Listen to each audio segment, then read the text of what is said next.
It's the afternoon of June 24th, 1944, over the harsh, steel-gray Norwegian Sea. A lone Catalina flying boat rides the turbulence, a speck above white-capped swells. Inside, Flight Lieutenant David "Pop" Hornell knows one thing with absolute clarity. If they find a boat out here, there will be time and strength for one attack run only. No escort, no nearby help. If he misjudges that run, the submarine escapes, and if they are shot down in this sea, survival is slim. For the moment, though, it is just another patrol. The engines drone. The hull creaks and thrums to the rhythm of the swells beneath. Salt spray hazes the blister windows. The crew move in that quiet, practiced dance of long hours on anti-submarine watch. Then the intercom crackles. "Hey, you seeing what I see on the port side?" It's the port gunner. His voice is level but tight. Hornell turns his head, peering past the metal frame and the endless whitecaps. At first, there's nothing, just water and cloud and low, slanting light. Then he sees it, a shape, low, sharp-edged, a conning tower breaking the sea. He blinks once, to be sure. "Yes," he says, already reaching forward. "I sure do." He hits the action station's alarm. The Catalina changes character at once. The lazy patrol platform becomes a hunting machine. Men bolt to their guns and posts. Depth charge panels are checked. 4 blunt, lethal cylinders hang under the wings, primed for one clean pass. Below, in the cold air and spray on the bridge of Boat 1225, spotters see it too. An aircraft out of the cloud angling in, not one of theirs. Flugzeug off starboard, aircraft to starboard. Voices rise, boots slam on metal. The alarm clatters through the pressure hull. Oberleutnant C. Ernst Sauerberg is on his feet instantly. He knows what a lone twin, engine silhouette at low level means out here. Catalina, depth charges, death from above. "Hard to port, turn to port," he snaps. The helmsman hauls the wheel. Deep beneath the bridge, the boat starts to come around, foaming a white arc into the dark sea. Men swing heavy mounts into position. Twin 20mm cannons and the single 37mm flak gun elevate, traverse, seeking the speck that is growing, widening, resolving into wings and hull and engines. Fewer fray. Fire, up above, the world erupts. The Catalina shudders as 37mm shells reach out across the distance. Black puffs of flak flower around the aircraft, chunks of metal and air slam into the fuselage. In the cockpit, Hornell feels the first hit as a heavy, dull punch through the airframe. "Cole," he barks, eyes still on the boat. "Radio the base. Keep them updated." "Copy that," comes the answer from behind. In the cramped radio compartment, Sidney Cole swings to his set, fingers going to practiced places. "Position, contact, engagement." He starts to key the first message. Then the compartment explodes in sound and dust. A shell tears through the side of the fuselage, punches into the radio space, shreds metal and insulation and glass. Cole feels a hot, brutal impact in his body. He staggers, groans, instinctively clamping a hand over the wound. He doesn't say a word. He does not report it. There is no time. There is a job to do. He fights for breath, blinks through the haze, and forces his hand back to the key, pushing through the pain as he begins transmitting. He does not see the splinters embedded in the set, doesn't see the cracked chassis, the damaged wiring, the shattered components. To him, the familiar click and push of the key is proof enough, but nothing is going out. Hornell doesn't know that. None of them do. He is already pushing the nose down, committing to the attack, diving towards the dark, knifing shape of 1225. The altimeter unwinds, the waves rise to meet them, the sense of speed builds, the roar of the wind thickening around the cockpit. Below, Sauerberg watches the growing form of the Catalina and knows they are the target. He has chosen to stay on the surface, to fight it out rather than risk being caught in the lethal mid. Depth as charges detonate around his boat. His only shield now is fire. "Keep firing," he yells, leaning forward against the bridge combing. "Pour it on." More flak reaches up to meet the attackers. As the range closes, the 20mm cannons join in, their tracers bright and vicious, zipping through the air like thrown spears. Red and yellow arcs curve up past the Catalina, across it, around it. The thin aluminum skin of the flying boat has no armor to speak of. Impacts begin to pepper the wings and fuselage. Holes appear faster, closer together. Metal rips and curls inwards. The whole airframe shakes under the punishment. It's getting rough, boys. Hold on, Hornell grits, feeling the controls quiver under his hands. A sudden, violent shudder goes through the airframe, stronger than the rest. The crew glance out in horror. Chunks of the right wing are being torn away. Lift surfaces, carefully engineered curves of metal and fabric, are now jagged gaps streaming debris into the slipstream. A flak burst detonates close by the right engine. The engine coughs, then starts to shake itself on its mounts. In the cockpit, the control column bucks.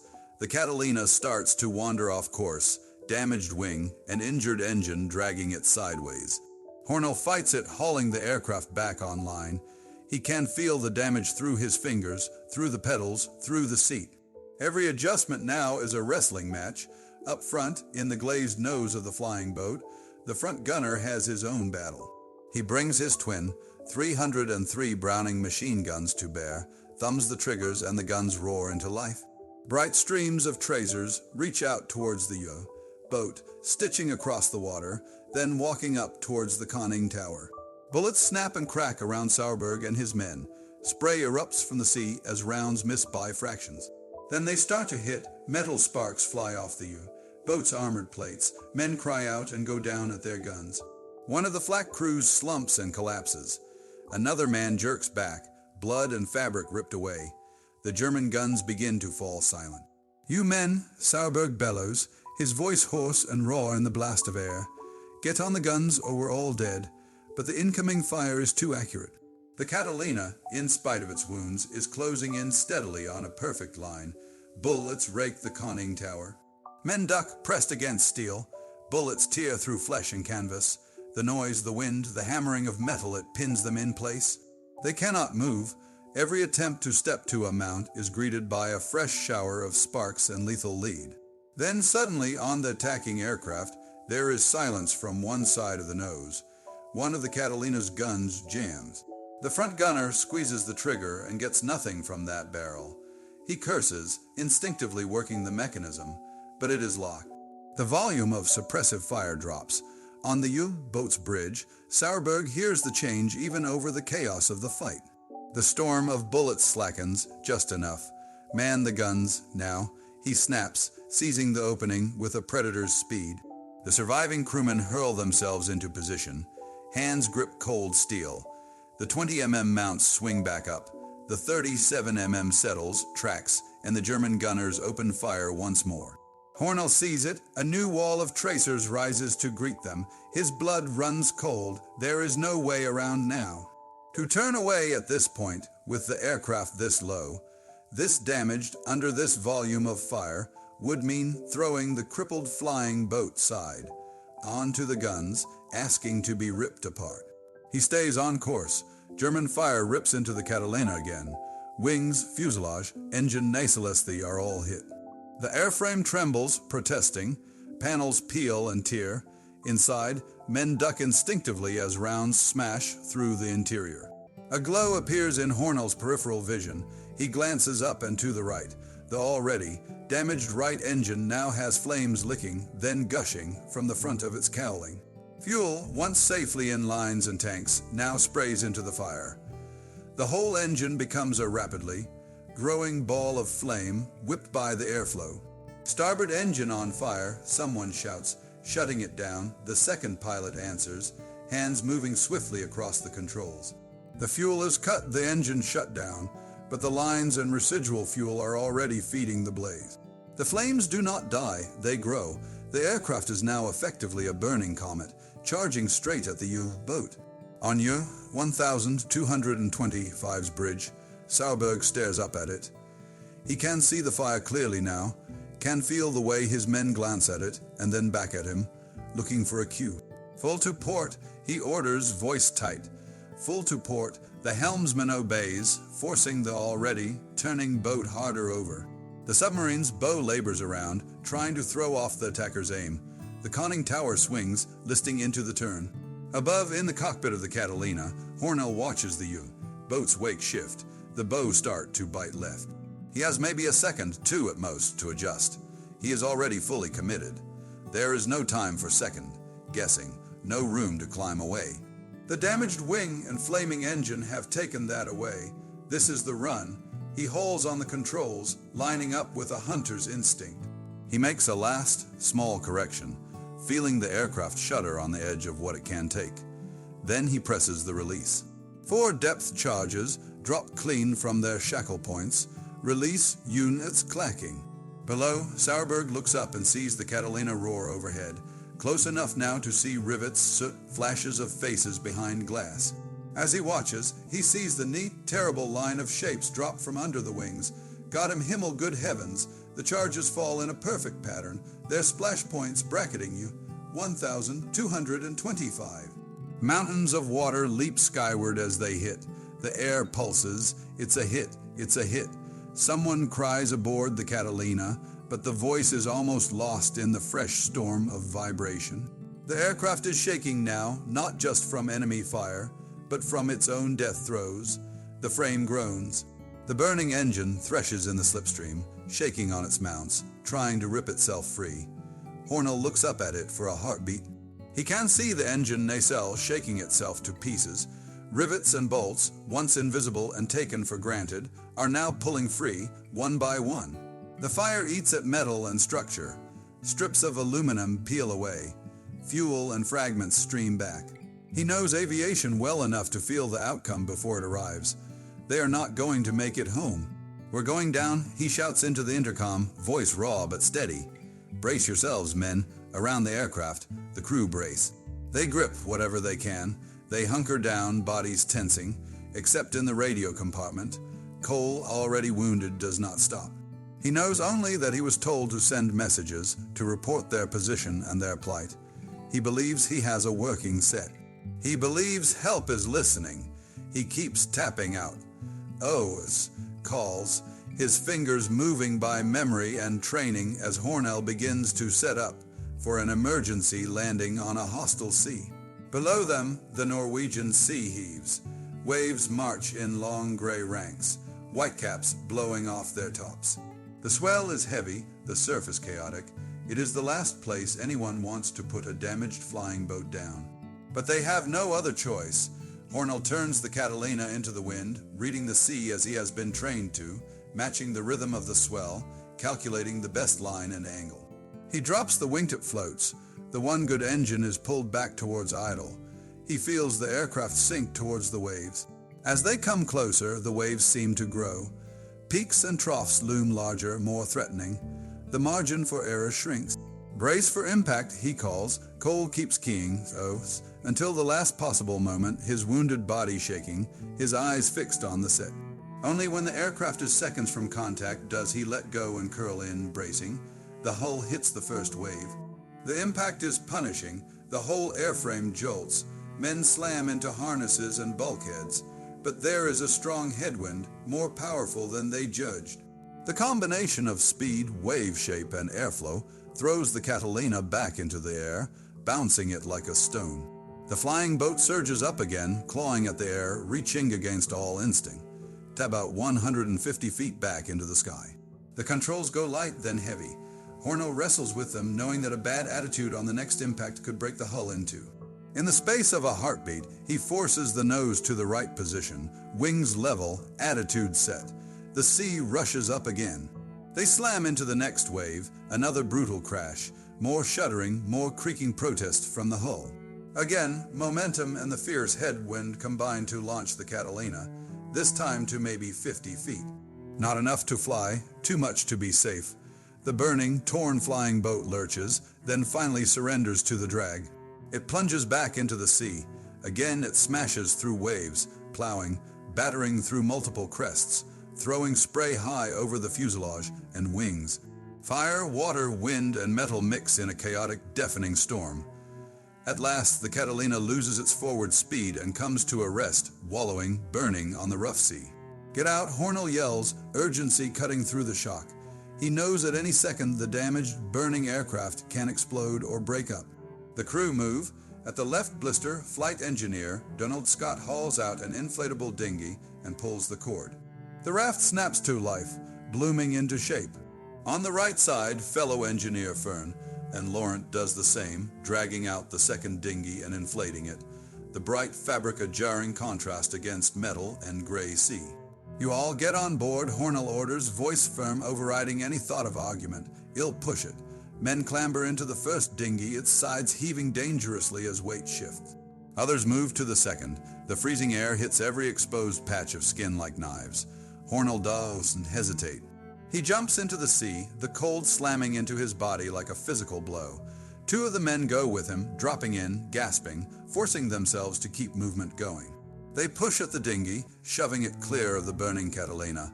On board, Cole bundles himself into the raft, every movement sending jagged pain from his wound. Even now, he is thinking ahead. He secures the survival rations and gear, tying them down, making sure that food, water, and flares will not be lost in the chaos. Then a thought slices through his fog. The radio, wait, the radio, he blurts. Hornell, half-submerged, straining against the cold and the raft, hears the words, but register them at first. He looks up, water streaming from his flying helmet and face. What? The radio, Cole insists, already moving. They won't find us without it. Before Hornell can react, Cole starts swimming back towards the Catalina, thrashing through the freezing sea. "What are you doing?" Hornell shouts, voice raw with alarm. "We need the radio." Cole throws back over his shoulder. "They won't find us. Don't, it's too late." Hornell yells, the words full of command and desperation. Deep down, he knows the truth. The aircraft is too far gone. Fire is eating through structure and fuel. At any moment, the Catalina can go. There isn't time. Cold horror and helplessness mix as in the next heartbeats. The men watch the burning Catalina finally succumb. Flames spread along the wings, flicker along the hull. Smoke thickens. Then, without warning, the structure gives way. The flying boat is engulfed, a last surge of fire and black smoke, and then it slides, hissing, beneath the waves. Cole, who never made it back to the hull, is forced back by the fire and collapsing metal. The sea closes over the wreck. The aircraft that brought them here is gone. They turn back to survival. The men begin helping each other into the dinghy, slipping, cursing under their breath, shaking with cold. The inside of the raft is already starting to flood as they clamber in, taking water over the sides with every wave. Hornell grabs a helmet and immediately starts bailing water overboard, scooping and throwing, trying to keep the raft from swamping. Then a shout cuts through the spray. "We're missing someone." The world narrows. Hornell's heart lurches. He spins around, scanning the faces in the crowded raft and the water around them. He counts once, then again. 7, there should be 8. It's Laurent, someone calls, the realization like ice. Hornell forces down a surge of panic. There is no time for it. He moves to the edge of the dinghy, eyes raking the rolling gray waves, searching for any sign. They see nothing at first, just the endless rise and fall, the stark peaks and hidden troughs. Then the dinghy rises on a wave, and for a moment, they see over the next set of swells. A second dinghy, it is also riding a crest, some distance off, its bright shape a beacon. There he is, someone cries, pointing. In the distance, Laurent's small figure is visible, struggling, paddling, fighting to control his own raft in the brutal sea. They do not hesitate. They push furiously through the swell, using hands, bits of wreckage, anything to paddle their dinghy towards their friend. Every stroke sends icy water over them. Every wave threatens to flip them or drive them back. The men in the crowded dinghy shout directions, encouragement, corrections, as they can see things Laurent cannot. He too paddles towards them, hunched, exhausted, but determined. For a moment, it seems like they will close the gap quickly. Then they crest another wave and the view opens again. Laurent's dinghy is still there, but now it is empty. Go faster, someone yells, adrenaline surging. They redouble their efforts, shoulders and arms burning, lungs on fire with cold air. Seconds later, they reach Laurent himself, clinging to the side of his own dinghy. Somehow, through sheer will, he has managed to haul himself back aboard just before they arrived. The relief is palpable. There are now 2 dinghies together, 2 platforms, 2 chances to spread the weight, 2 fragile lifelines in an unforgiving sea. 2 of the crew immediately move to get on to Laurent's raft, to balance loads, to make space in the crowded original dinghy. For a few seconds, everything seems marginally better. Then Laurent's dinghy explodes. The fabric splits and bursts under them with a gut-wrenching crack. Air hisses out in an instant. The structure collapses. The two men and Laurent are dumped straight back into the ice, cold water. There is no second raft now, just a twisted bundle of useless material and the one remaining dinghy. They have no choice. One by one, choking, gasping, they fight their way over, piling on, to the remaining dinghy. Arms reach down, hull wet, shaking bodies up. Legs kick to keep balance. The raft wallows. It is overloaded, every wave threatening to roll it. They can't all fit. Hornell makes his decision without hesitation. "I'll stay in the water," he says, voice resolute, cutting through protests. "Two with me, well rotate." He drops back into the sea again, the cold biting even deeper this time. Two more men join him in the water, teeth chattering uncontrollably. The others hold their places in the overcrowded dinghy, white, knuckled hands gripping the sides. "Hang on," Hornell tells them all. "We sent those distress calls. Rescue will be here soon." He believes it. He has to. The alternative is too dark to contemplate. He does know that the radio never worked. Doesn't know that none of their messages have reached anyone. In the bitter water, time stretches. For 3 hours, Hornell organizes a rotation, swapping who waits in the freezing sea and who clambers, shaking, into the dinghy to get a fragment of warmth and rest. He keeps track in his head, even as his body screams to stop. He quietly assigns himself the longest turns in the water. It is leadership of the most brutal kind, done without fanfare or complaint. The cold is relentless. It gnaws at fingers, toes, faces, muscles slow, speech slurs. Shivers turn from violent shakes to a dangerous, numbing stillness. Hornell feels his strength fading, his limbs getting heavier, his vision blurs, edges graying. "We have to figure out how to get everyone aboard," someone mutters, close to despair. Before anyone can answer, a voice shouts, high and thin over the wind, "Look, there they all turn." Up above, small against the clouds, an aircraft appears. The distinctive shape of another Catalina crosses the sky. Hope explodes in their chests. "Get the flare gun," someone cries. Hands fumble in the dinghy, numb fingers working at the flare pistol. They load a cartridge, aim as best they can from their bobbing, shifting raft, and fire. The flare arcs up, a bright burning signal against the gray, hanging in the air for a long, desperate minute before dropping towards the sea. They wait, the Catalina flies on, steady, unaltered. Another, Hornell croaks. They reload, shoot a second flare, the roar of ignition momentarily drowning the wind. Again, the bright light streaks up, stands against the sky, then falls. Again, nothing. "Come on," someone whispers. "Come on another," Hornell rasps. There is nothing else to try. They fire a third flare, their last precious shot. All eyes lock on the distant aircraft, willing it to see them. Seconds pass like hours. Then at last they saw us. Someone shouts, voice breaking with relief. The Catalina banks, its track changes. Its nose swings towards the tiny speck of their dinghy on the gray sea. Far above, that aircraft becomes their lifeline. On its radio, a calm voice speaks into the ether. "We have survivors adrift 60, 3 degrees north, 0 degrees 0 minutes west, unable to land due to bad weather. We need a boat." Over 100 miles away in the Shetland Islands, the call is received. Engines are started. Rescue boat AL 2507 is ordered out, her crew racing to their stations as the launch prepares for a desperate run into rough water. Back over the survivors, the circling Catalina settles into a patient orbit. Its crew know they cannot put down in this sea. The waves are too high, the risk of their own loss too great. Their job now is to mark, to guard, to guide. They flash messages down in Morse by signal lamp. Heiss, bead launch on the way, help coming. The men in the dinghy read the blinking light, the simple phrases that carry such enormous weight. They relay the words to each other, clinging tighter to the raft. Then, sometime later, a second message, boat killed. The charges they dropped have done their work. 1225 is gone, lost beneath the surface with all its crew. The men cheer, hoarse but genuine. They have taken their enemy with them. Now they might just make it out of this alive. For the moment, hope feels real, but the sea is not done with them. Every wave that hits the dinghy is another test. Their hands are raw from gripping. Their bodies are no longer shivering, as much a bad sign rather than a good one. At one point, a larger swell rises under them, higher than the usual pattern. It lifts the dinghy up, then tips it. The raft flips, and the entire crew are thrown back into the freezing sea.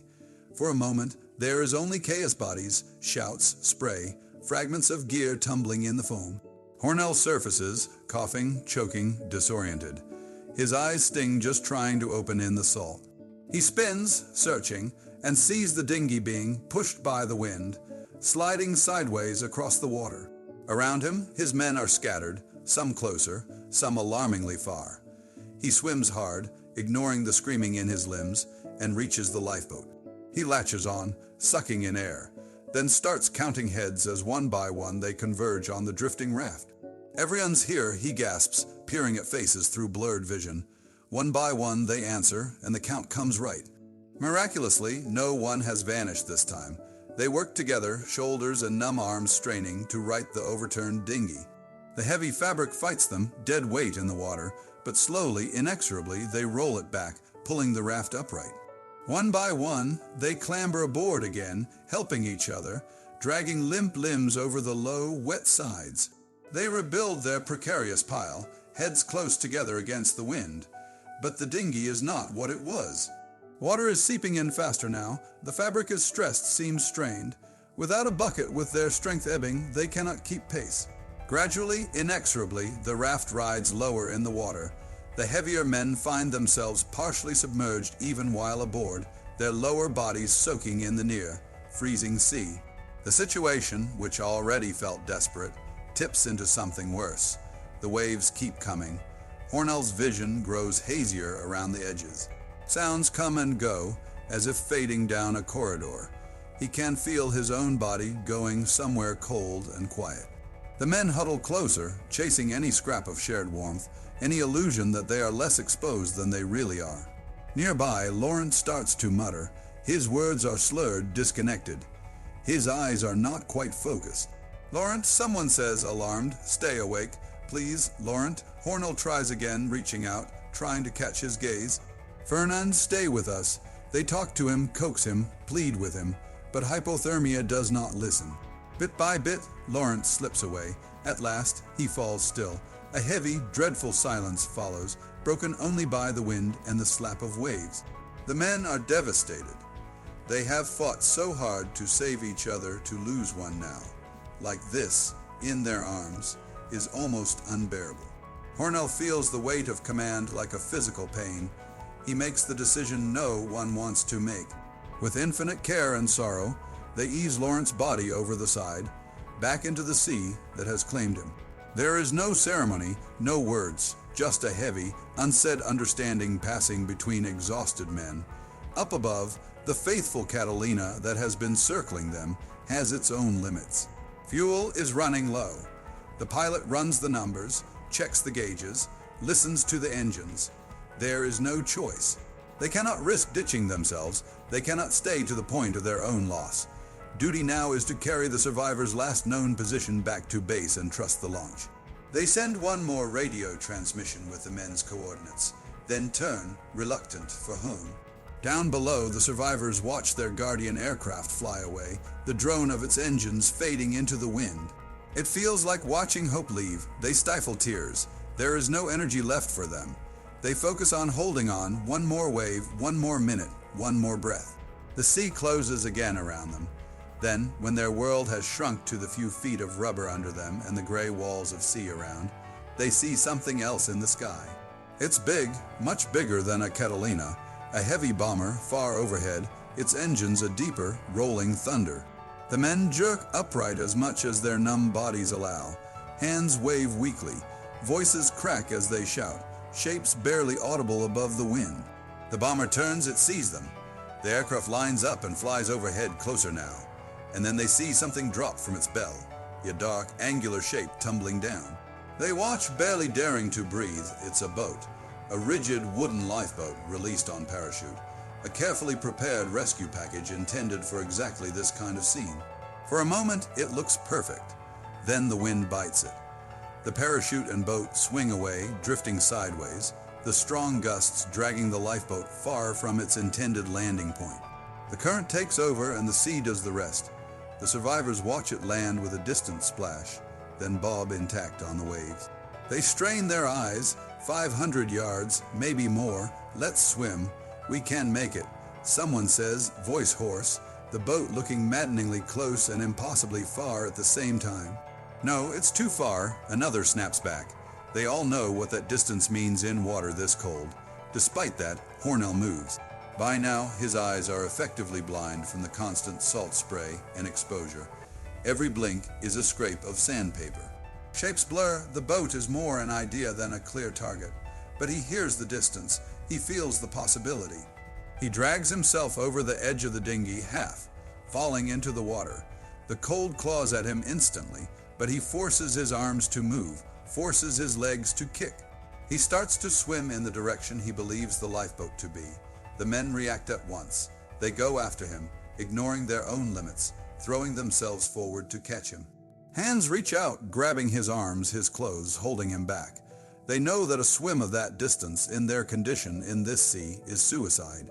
They cling to him, his struggles weaker than he wants them to be. Hornell pleads swords half, formed, slurred by cold and exhaustion, but the others do not let go. Together, they watch the wooden lifeboat drift away, carried by waves and wind, shrinking slowly until it disappears behind a wall of water. One more chance gone, the sea keeps rolling, time loses meaning. Minutes, hours, they all blur into a single grinding endurance test. Men drift in and out of fog, holding on to each other and to the dinghy as their last link to the world of the living. Then, out of the murk, a new light appears. A narrow, sharp beam stabs across the tops of the waves, a moving bar of white that catches spray and crest, searching. A spotlight, they turn their heads as one, following it. The beam swings, jerks, then locks onto them, freezing their tiny raft in hard, bright light. Voices shout across the water, distant but unmistakably human. The rescue boat has finally arrived. Contact, we've found them. Someone calls from the launch. The words faint but clear enough to slice through the survivors' days. SL 2507 closes in, hull cutting through the seas, her crew working with precise urgency. Ropes are readied, hands reach out over the sides. Faces lean over the rail, counting the men they can see, willing them to hold on just a little longer. For the survivors, the last stretch is a blur of hands and pain and sudden, bewildering safety. After 21 long hours in the Norwegian Sea, they are pulled from the water one by one. In the dinghy, propped awkwardly, Hornell lies on his back, body near the end of what it can endure. His vision is little more than a smear of light and shape, but he can hear the shouts, feel the heave of the launch, sense his men being lifted to safety. He fights his way back to awareness for one final look. Through blurred eyes, he sees figures hauling his crew up, sees them collapsing onto the solid deck of the launch. He understands on some instinctive level that they are out of the water, that they have a chance. A sense of deep, exhausted accomplishment washes over him. With the last of his strength, he lets a small, almost imperceptible smile touch his face. Then his eyes close. They do not open again. On the deck of SL 2507, sailors refuse to accept that. They work on him for hours, for long hours of resuscitation attempts, of refusing to let go. They use every technique they know, every scrap of training. But the brutal physics of cold and time have already had their way. They cannot bring him back. The other men survivors are carried below, wrapped, warmed, tended. Over the coming days and weeks, they recover, slowly at first, then more surely. Against the odds, all five make a full recovery and survive the war. David Ernest Hornell does not. In the months that follow, what he did out over the Norwegian Sea becomes official record. The attack run in a crippled, burning aircraft, the perfect depth charge pattern that sends you, boat 1,220, 5 to the bottom. The crash landing in impossible seas, the relentless leadership in the water, rotating his men, taking the longest turns in the freezing ocean himself. The refusal to leave anyone behind, even as his own life slipped away. For that, he is awarded the Victoria Cross. The citation is written in the formal language of gallantry, But behind the words are the hours of fire and ice, of engine flames and blind swimming, of quiet decisions made in the worst conditions. A man can face. The medal is presented not to him, but to his wife. She stands in his place, accepting the small cross of metal that cannot begin to equal the man. Years later, his second pilot, Dynamy, is asked about him. He remembers not just the official story, but the feel of the controls under Hornell's hands as the aircraft came apart, the calm in his voice when others might have panicked, the way he never once hesitated to put himself at risk for his crew. Of his late commander, Dynamy says, outstanding about flight Lieutenant Hornell was his marvelous ability in flying such a badly damaged aircraft, especially in the face of strong enemy fire. His courage and bravery throughout mocked him as a great man. Words cannot do justice to the fine job he has done. The war moves on. Other patrols launch, other boats are hunted. But for the men who were in that Catalina on June 24th, 1944, the memory is burned in place. One attack run, one kill, one aircraft lost, one captain who stays in the water so that others have a better chance of living. That was the unforgiving arithmetic of boat hunting. Poor souls, those boat hunters have a devil of a job. Have you heard of an American destroyer who had a fist fight with a boat crew? Watch that story and see the whole thing. Before you go, think about this. In Hornell's fight, what mattered more as weapons and machines, or the decisions made under impossible constraints? Was it the depth charges and aircraft that sank you, 1,225, or the choice to press on with a burning engine and no way home? If you want more stories of real crews under real pressure, hit like, subscribe to the channel, and tell us in the comments which battle, mission, or ship you want to see next.